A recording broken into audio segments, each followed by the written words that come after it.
Hey everyone, show and tell time again. I'm just gonna kind of launch right into putting this one together.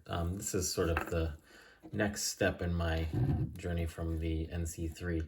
I was sort of thinking about how that piece is sort of based on, sort of finding geometry in and around different platonic solids. And while I don't normally overtly do math art, I thought that, exceptions are, this is going to be sort of the exception to the rule sort of piece or series of pieces. And so there's going to be a couple exceptions here. So obviously where this one is based on a dodecahedron or a solid with 8 vertices, this is a tetrahedron, so only 4 vertices.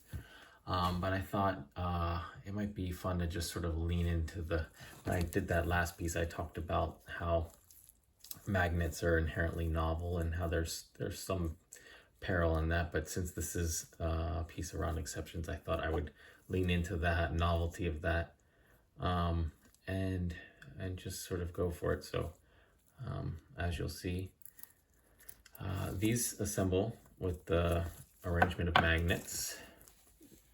The polarity on these, since it's only 4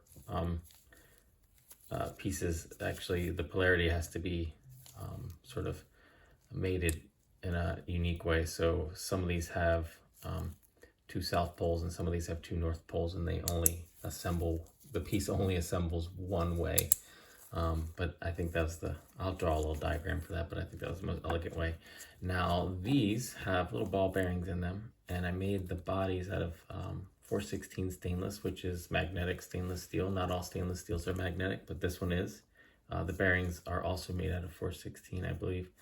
And so there is just enough magnetism that leaks through here to hold these on. And so the only thing that holds this little guy on here is the magnetism leaking through from that assembly mechanism. And so as you'll see here, there are 4 of them. And I actually think this piece is pretty fun. So there you go. It's not only is a magnetic piece, it's a spinny piece. I have, sort of one other adventure in spinner type pieces, but I think this is unique in a lot of ways.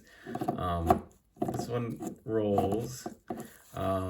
Obviously it's not meant to spin fast because this is just magnetically assembled. So if you whip this thing and as hard as you can even spin it pretty good, but if you smack this thing as hard as you can, I think the centrifugal force will probably pull that apart. But it's pretty good. This is my original prototype, and you can only see this a little bit.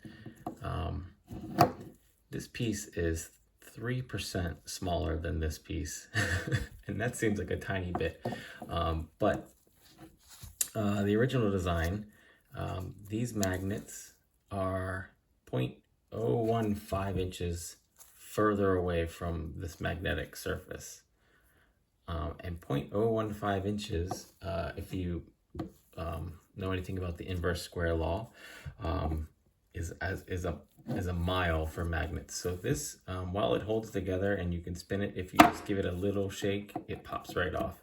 There just isn't enough force there to make this as secure as I wanted it to be. And likewise, if you spin it, let's see, I'm kind of, there you go.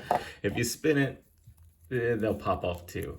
And so part of that is that the magnets aren't quite strong enough, and also these pieces, this doesn't spin very good because there's another geometric interference there, but these pieces are just a smidge too heavy. And so making these pieces 3% smaller actually makes them 10% lighter. And that is a different law. That's the square cube law. So volume increases or decreases substantially more than the surface area of an object. And so it's 3%. I had to keep some internal dimensions the same, but making this 3% smaller overall makes it about 9 or 10% lighter, and that makes all the difference. So moving these magnets 0.015 inches closer to that surface increased the magnetic pull on these by 2.6, so substantially, and then making them lighter by 10% is all that it took. And now this thing is very, very secure. Like I said, if you really whomped it, it would fall apart. But I'm pretty happy with the amount of force that's needed to pull that apart. I want this to be just like the other piece, to be completely able to be disassembled. So not a fast spinner, but a fun spinner. And actually, I don't even want to spin it. This thing is actually just feels really good, just kind of rolling it around in your hand, and that's really where it's at.